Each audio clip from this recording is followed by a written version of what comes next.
Surabaya Mengaji. Yuk, dukung dakwah Surabaya Mengaji. Salurkan harta terbaik Anda untuk operasional dakwah.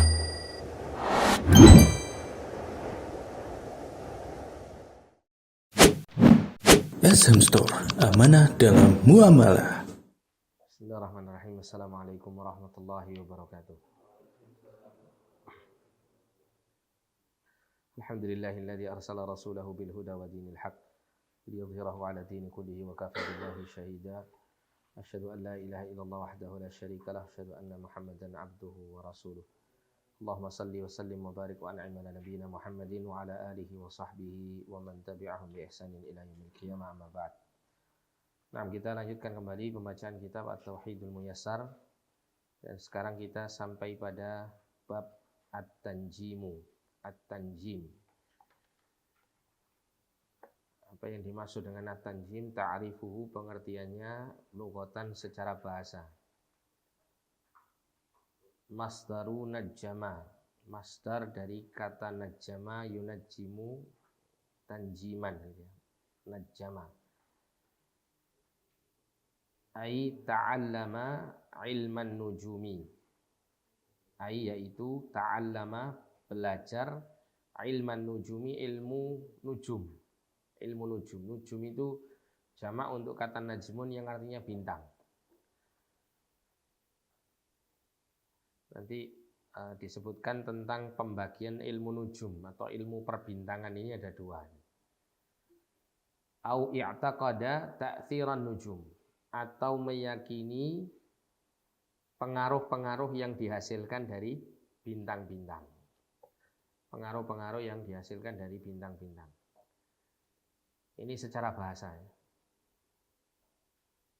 Jadi ada dua maknanya, mempelajari ilmu perbintangan atau meyakini pengaruh-pengaruh yang dihasilkan oleh bintang-bintang. Adapun secara istilah adalah al-istidlalu bin nujumi ala asya'a khassatin. Al-istidlalu yaitu berpetunjuk bin nujumi dengan bintang-bintang ala asya'a khassatin, atas perkara yang khusus, atas sesuatu yang khusus. Ini makna secara istilah. Nanti akan lebih jelas ketika kita baca keterangan yang ada di bawahnya ini. Beberapa keterangan yang ada di bawahnya. Aqsamu ilmin nujum, pembagian atau macam-macam ilmu perbintangan. Qismani ada dua. Yang pertama, ilmul ahkami wat ta'thir. Ilmu yang berkenaan dengan ketetapan-ketetapan dan pengaruh. Atau sering ya, untuk ilmu pertama ini sering disebut dengan istilah ilmu astrologi. Astrologi. Iya.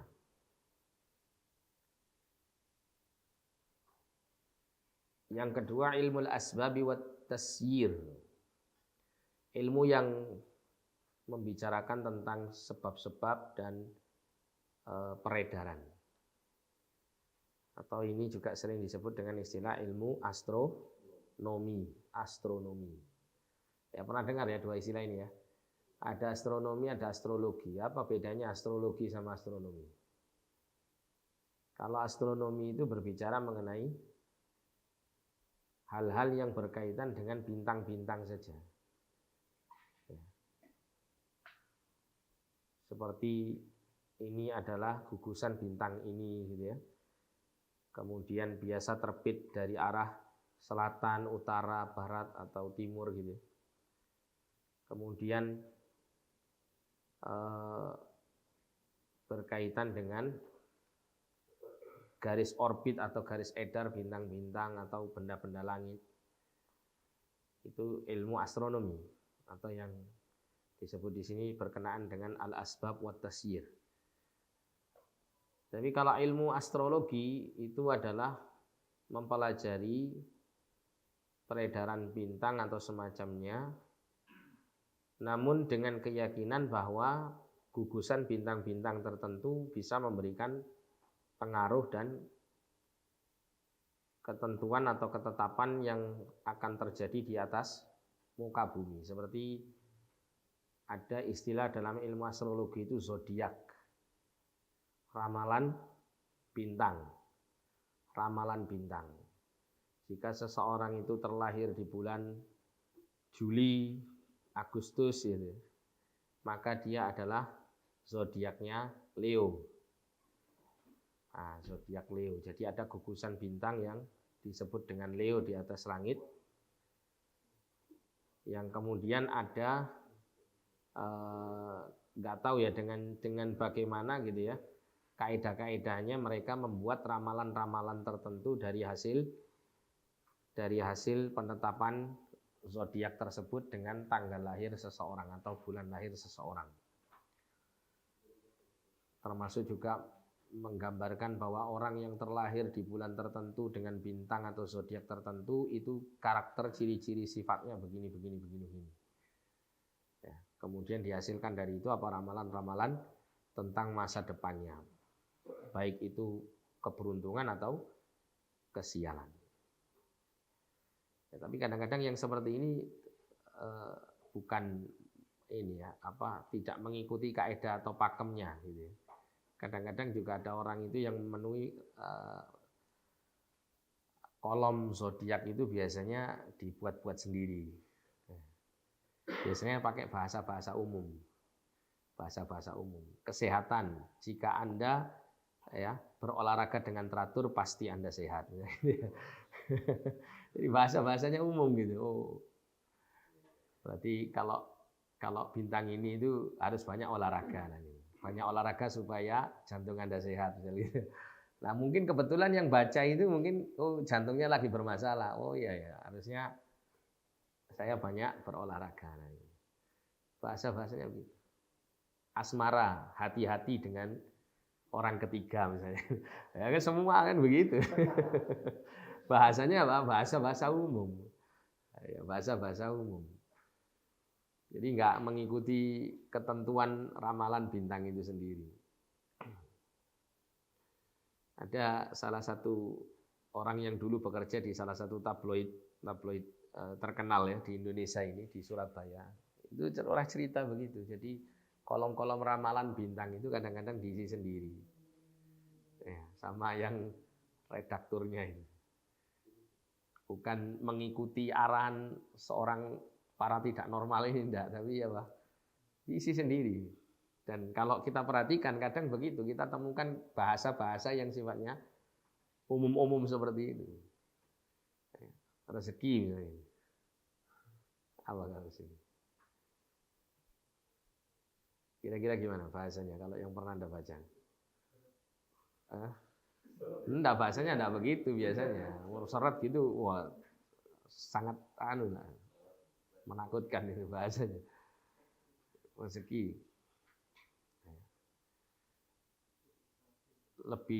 Lebih rajin untuk bekerja akan menghasilkan keuntungan yang besar. Bahasa-bahasa umum.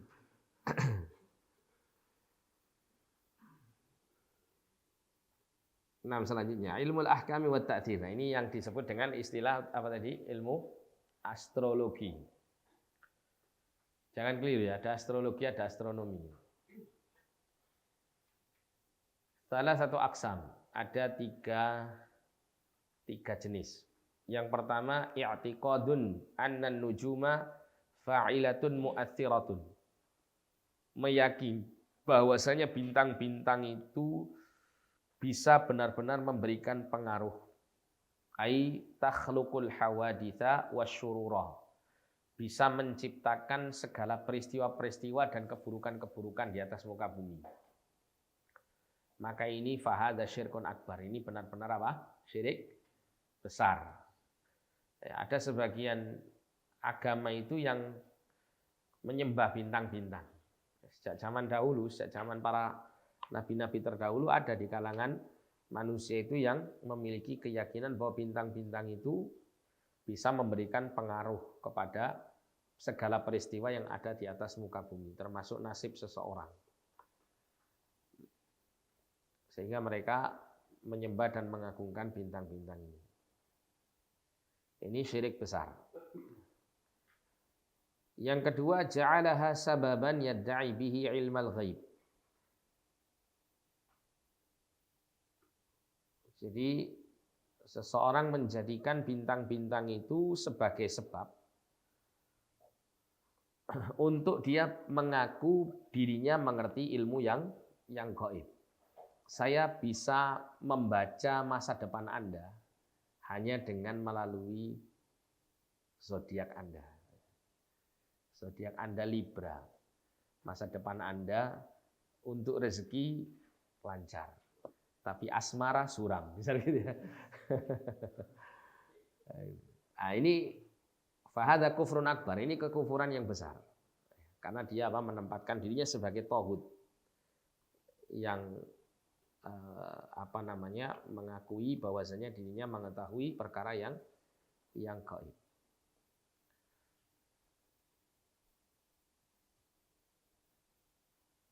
Kemudian yang ketiga, i'tiqadun annaha sababun li hudutsil khairi wasyarr.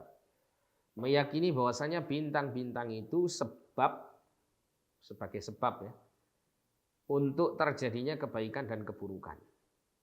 Wallahu huwal fa'il, sedangkan Allah lah yang melakukannya, atau bisa dibahasakan dengan bahasa yang lain, meyakini bahwasanya bintang-bintang itu sebagai pertanda bahwa Allah akan menurunkan kebaikan atau keburukan dengan melihat tanda-tanda yang ada di atas langit melalui bintang-bintang ini.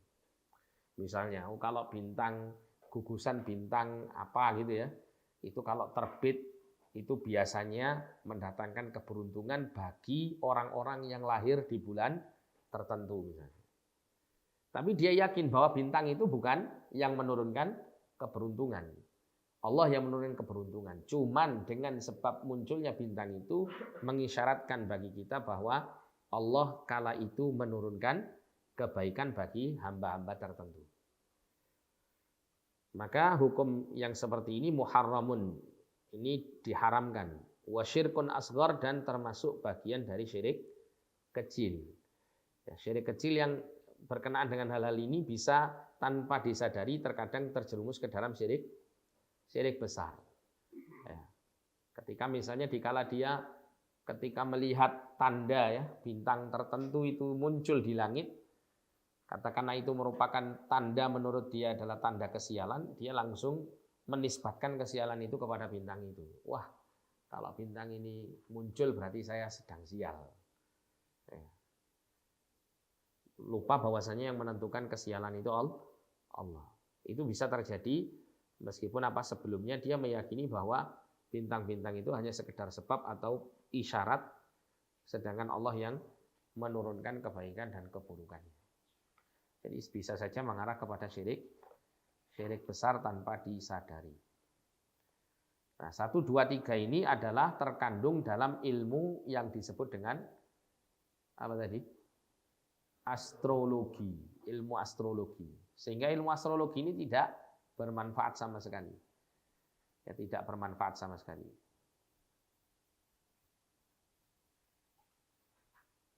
Kemudian yang berikutnya ilmu asbabi wat tasyir. Ilmu yang berbicara tentang sebab-sebab dan peredaran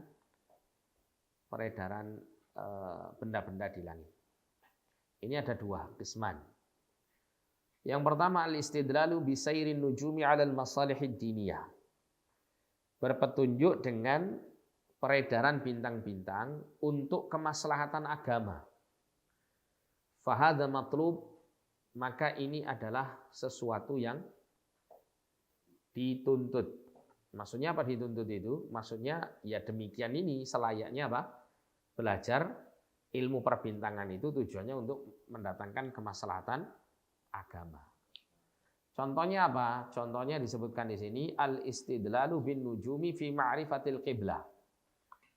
Jadi berpetunjuk atau berpedoman dengan bintang-bintang di dalam mengetahui arah kiblat. Kan ada itu ya katanya matahari atau apa itu kalau di tanggal tertentu atau bulan tertentu itu atau tahun tertentu itu nanti tepat apa bayangannya itu nanti ya gimana Mas?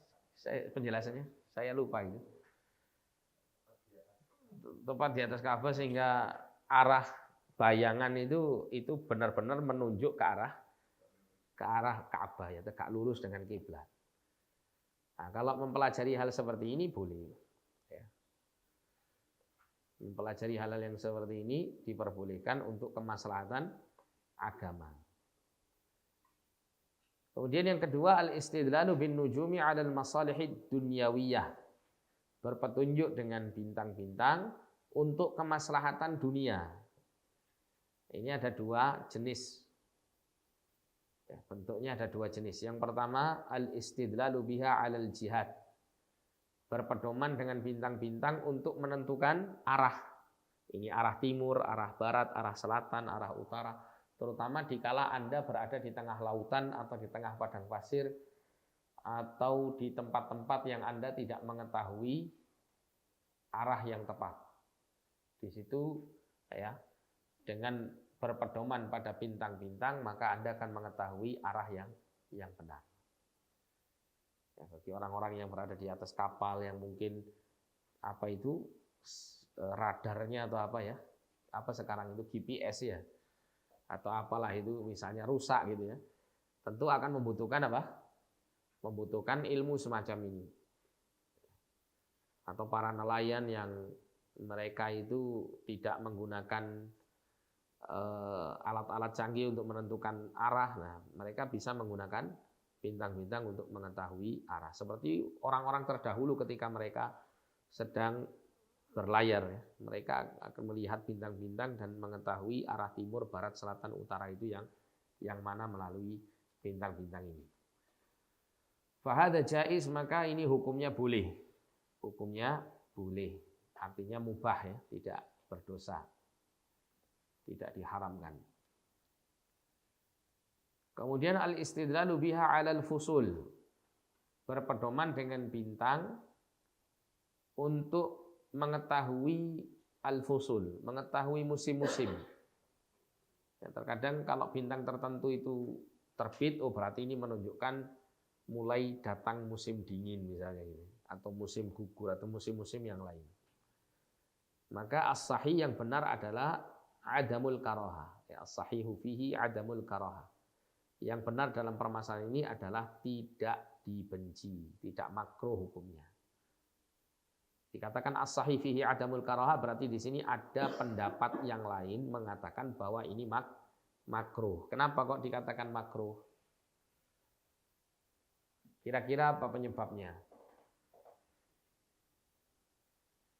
Karena dikhawatirkan dengan terbitnya bintang tertentu, orang akan menisbatkan terjadinya suatu musim tertentu itu karena sebab terbitnya bintang tersebut. Ya, sehingga sebagian berpendapat makruh. Namun selama seseorang itu hanya menjadikan bintang-bintang yang terbit itu sebagai pertanda saja, ya, sebagai pertanda atau penanda saja bahwa dengan terbitnya bintang tertentu itu menandakan akan datang musim tertentu, maka ini tidak mengapa. Ya, bukan sesuatu yang dimakruhkan. Faidah. Al-hikmatu fi khalqin nujum. Hikmah di dalam penciptaan bintang-bintang. Wahya salat. Ada 3. Sebenarnya yang paling utama, yang pertama itu apa? Menunjukkan tanda-tanda kebesaran Allah Subhanahu wa taala. Namun ini tidak disebutkan. Yang pertama adalah annaha zinatun lis-sama, bahwasanya bintang-bintang itu adalah perhiasan untuk langit. Semisal Allah menciptakan langit tanpa ada bintang-bintang ini kelihatannya kurang menarik orang kalau melihat ke atas. Tapi ketika orang itu melihat ke atas kemudian bertaburan di atas itu bintang-bintang yang sangat terang benderang, ya, maka akan tampak terlihat indah. Akan tampak terlihat indah.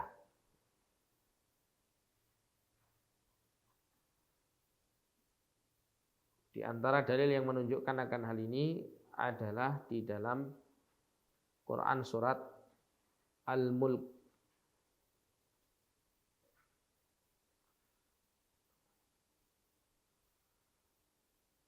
Walaqad zayyana as-samaa'a ad-dunya bimasabih.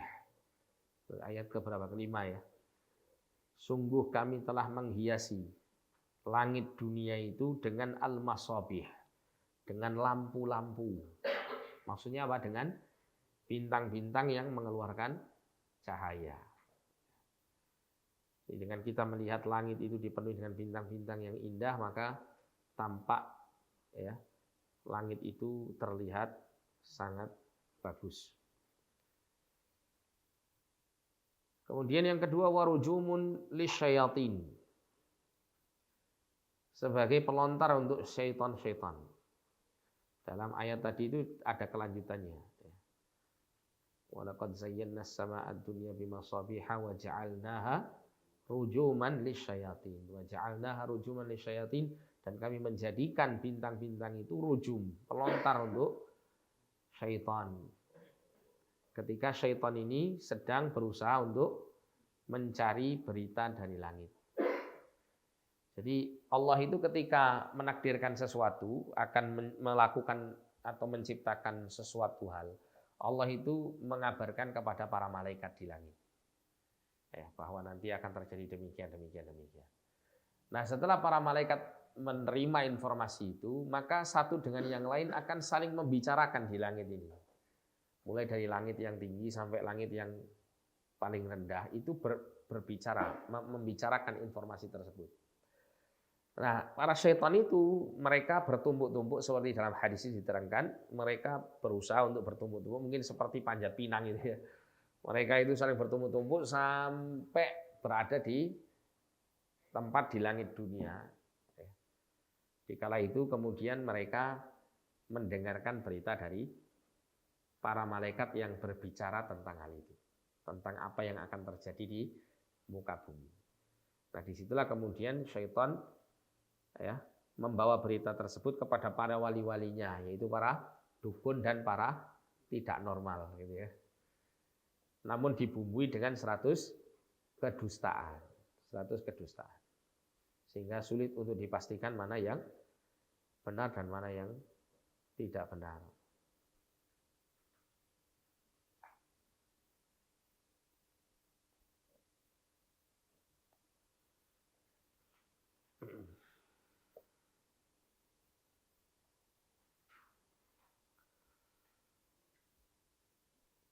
Nah, pada saat diutusnya Nabi Muhammad SAW, langit itu diperketat, sehingga tidak mudah bagi para syaitan itu untuk mencuri berita langit, karena pelontar-pelontar untuk syaitan itu ketika mereka menempati tempat-tempat di langit untuk mendengarkan berita langit ini, itu sudah siap untuk membakar dan melontar mereka para syaitan ini, sehingga syaitan sulit untuk mendengar. Bukan berarti syaitan tidak bisa ya, tapi kesulitan, tidak seleluasa sebelumnya.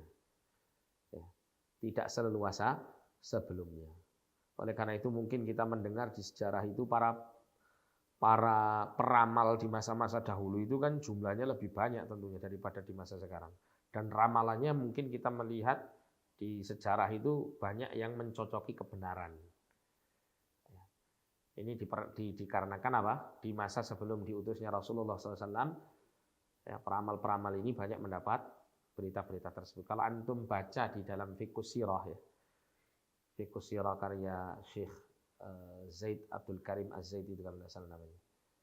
Beliau menerangkan bahwa ketika lahirnya Rasulullah SAW itu para dukun, bukan hanya para ahlul kitab yang memiliki pengetahuan tentang akan lahirnya Nabi akhir zaman melalui kitab-kitab mereka. Para dukun ini pun juga mengetahui akan terlahirnya seorang yang kelak menjadi Nabi akhir zaman. Dari mana mereka mendapatkan pengetahuan? Dari syaitan-syaitan yang mencuri dengar berita langit. Itu bisa disampaikan ya.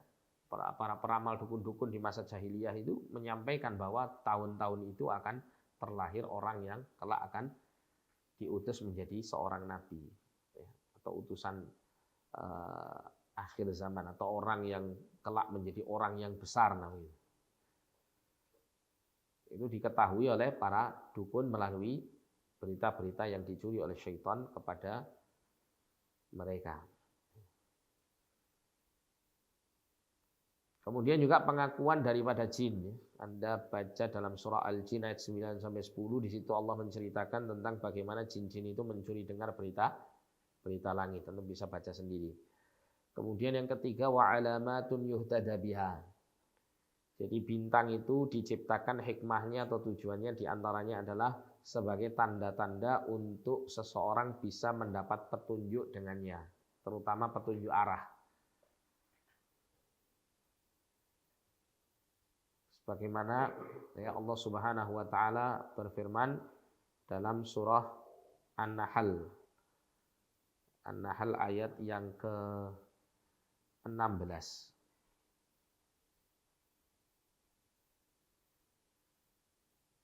Allah mengatakan